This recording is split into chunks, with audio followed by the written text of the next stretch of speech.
আজ আমাদের জাহাজের বিশ্বকর্মা পূজার জন্য যে বাজার করা এবং বিশ্বকর্মা প্রতিমাকে কেনা হয়েছে কিভাবে নিয়ে যাওয়া হচ্ছে এটা আপনাদের সামনে একটু শেয়ার করলাম। দেখবেন, ভালো লাগবে। এ দেখুন, সবাই সব কিছু একসঙ্গে অ্যারেঞ্জমেন্ট করে নিয়ে যাওয়া এটা কিন্তু খুব কঠিন ব্যাপার।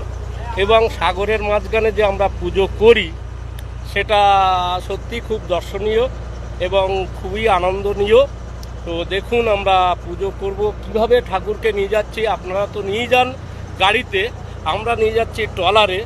তো ট্রলারে করে দেখুন কত বড় ট্রলার।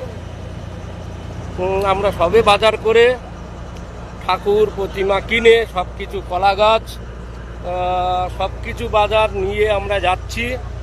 এই ট্রলার নিয়ে আমরা ছেড়ে দিয়েছি ঘাট থেকে জাহাজের উদ্দেশ্যে। তো আপনারা অপেক্ষায় থাকুন, কাল আমাদের এই যে পূজা দেখাবো। ধন্যবাদ।